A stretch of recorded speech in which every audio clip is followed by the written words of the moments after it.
update solo. J'ai pas énormément de livres à vous présenter, il y en a plusieurs que vous avez déjà vu dans ma vidéo Colleen Hoover. Il y en a d'autres que vous avez vu dans un book haul, et puis vous allez voir par vous-même. On commence maintenant. Je commence avec Finding Cinderella de Colleen Hoover, donc c'est le tome 3 de Housing Hope, donc c'est aux éditions PKJ. Je vous en ai parlé, c'est les deux meilleurs amis des personnages principaux, Sky et Holder de Housing Hope, et donc c'est très très court. Ça fait 200 pages. Mais c'est vraiment genre trop bien. Je sais pas comment vous dire, enfin oui c'est leurs meilleurs amis mais ça se concentre beaucoup plus sur eux, même si on voit les personnages du premier tome et du deuxième parce que c'est un 3 mais le deuxième c'est juste le point de vue du garçon donc c'est la même chose en fait. On voit que les deux, enfin je sais pas comment vous faire le résumé, c'est juste trop bien. Vraiment il n'y a pas de résumé à faire, enfin... Il y a eu une histoire de coup de foudre dans le noir où deux personnes qui se sont jamais vues et ils sont tombés un peu amoureux l'un de l'autre sans se voir. Et puis il y a une autre romance et c'est merveilleux. On continue dans Colleen Hoover avec À première vue. Donc c'était le livre de Clémentine qu'il me manquait à ma collection de Colleen Hoover que j'avais jamais lu. J'ai détesté.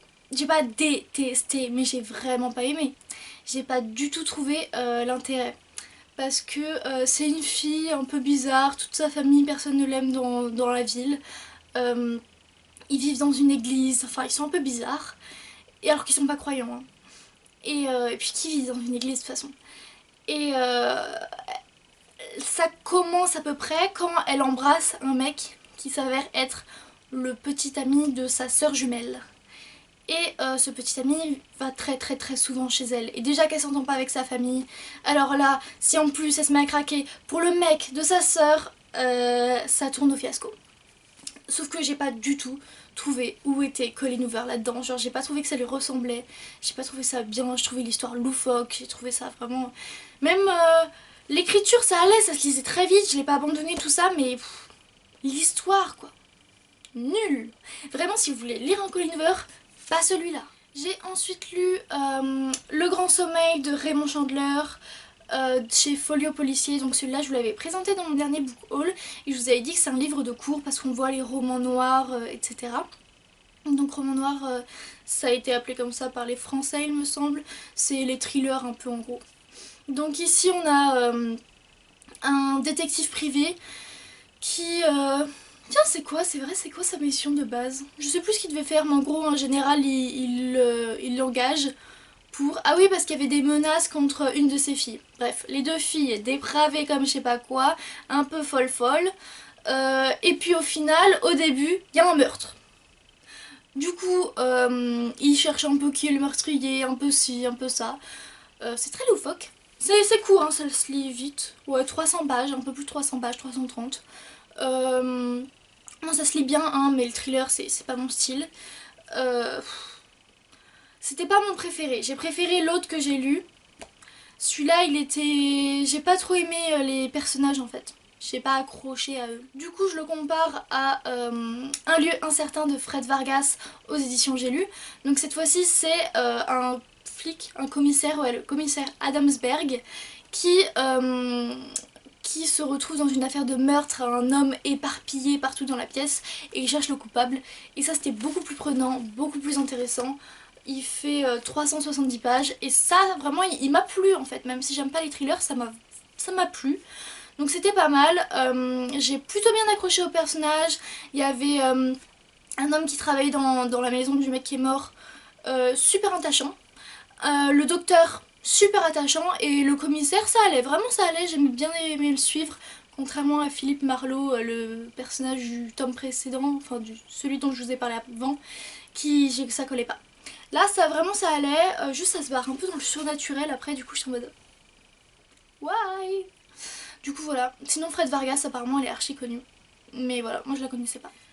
J'ai ensuite lu Last Ride aux éditions Addictive, donc celui-là je l'avais commencé cet été, puis je l'ai fini vers septembre je crois. Donc c'est de Anna Scott. Je voulais des livres addictifs, du coup voilà j'ai acheté, sans savoir qu'en fait il y avait un tome avant. Donc c'était pas Last Ride, c'était quoi? Dark Ride. Voilà, donc Dark Ride c'est le premier tome, ça c'est Last Ride le deuxième. J'ai vu de très bons avis pour le premier tome, mais moi en tout cas le deuxième, non, pas du tout.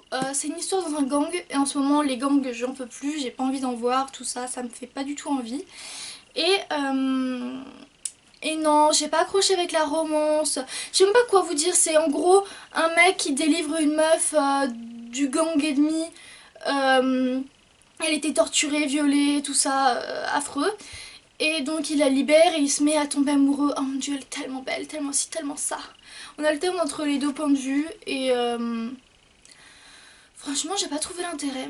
Bah déjà dès le début on nous donne un glossaire de mots à connaître pour comprendre l'histoire. Je suis en mode ouais super, bah expliquez les mots, enfin j'ai pas envie de savoir que lui le presse c'est ça, si c'est ça. C'était un peu relou. C'était quand même hyper dark dès le début avec la meuf qui était traumatisée comme je sais pas quoi, tout ça. C'est un peu dark, je m'y attendais pas trop. Ah ouais, je suis en train de lire mes notes mais à la page 65 environ, il dit déjà qu'il aime la meuf. 65 sur un truc de je sais pas 400 pages.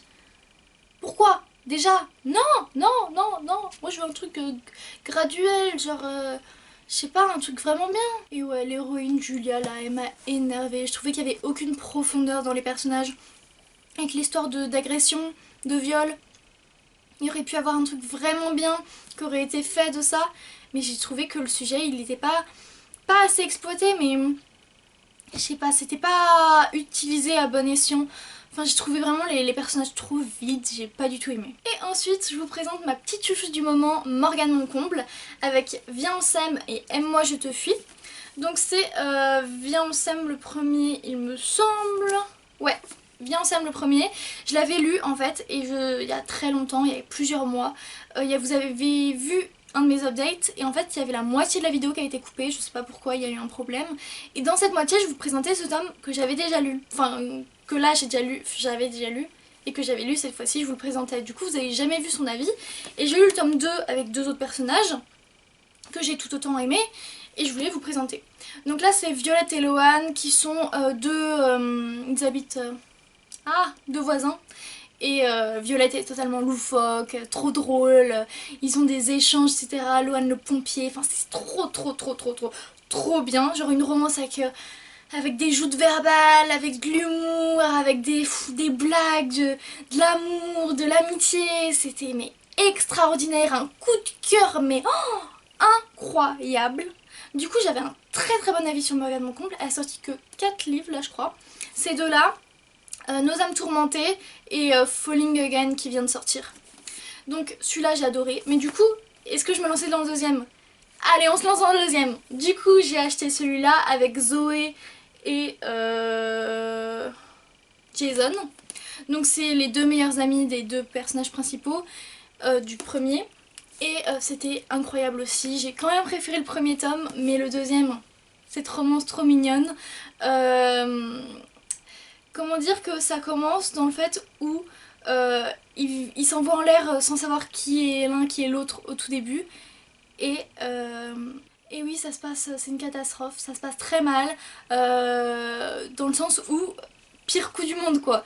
Donc ça commence sur un mauvais coup au lit. Et c'était très drôle je trouve. Voilà donc Morgane Moncomble, incroyable. J'ai hâte de lire ses prochains tomes. J'ai Nos âmes tourmentées dans ma palle et Falling Again qui va bientôt le rejoindre. Donc vraiment en ce moment coup de cœur sur Morgane Moncomble. Et pour finir le service presse Café Grenadine. Donc c'est l'histoire, je sais même pas vous dire vraiment le résumé. C'est l'histoire d'une meuf qu'on suit un peu. Une adolescente lycéenne. Ouais on la suit. Au début j'ai été super prise par l'histoire, j'ai totalement adoré, c'était trop bien. Et je me suis arrêtée parce que les services presse en fait j'arrive pas à m'y mettre, je lis souvent des livres en papier et j'ai pas réussi à m'y mettre. Et du coup quand j'ai relu la suite, mais j'étais plus du tout dedans et c'était mais je comprenais pas comment j'avais pu aimer au début. J'avais lu que 30-40 pages mais j'étais en mode comment j'ai pu aimer ça. J'ai trouvé que des défauts et ça me rend mal parce que j'arrête pas de lire des services presse et j'en aime aucun sauf Paul Manaker que j'ai adoré. Ça commence à me saouler donc je vais faire une pause avec les services presse, là j'en ai marre. Donc au début j'étais super contente, mais au final tout va bien trop vite dans l'histoire, dans les personnages, dans tout. Ça fait beaucoup trop fanfiction avec oh elle va à la fac avec sa cousine, oh là là il y a des soirées, oh là là il y a de l'alcool, il y a ci, il y a ça, oh le beau mec étranger, oh là là, c'est bon. Il y a aussi le côté tragique cliché du beau-père méchant, etc. Ça à la limite ça aurait pu faire une bonne histoire, mais j'ai pas trouvé que c'était bien exploité. Son ami Matt, hyper jaloux, ça se voit qu'il est amoureux de la fille mais elle se rend pas compte. Genre c'est cliché. Il y avait trop de dialogue et pas assez de description. Dans le sens où on avait que des dialogues entre les personnages. Ça fait vraiment truc américain, petite fiction Wattpad.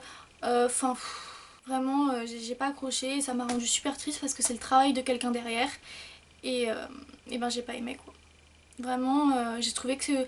Enfin, ça se trouve, il y a des années, j'aurais adoré. Mais maintenant que j'ai 19 ans, les petites fictions Wattpad comme ça, bah ça m'a pas plu. Voilà, c'est sur cette note un peu de déception que je vais vous laisser. Je vous souhaite de joyeuses lectures. Mettez un petit pouce en l'air et un commentaire. Ciao!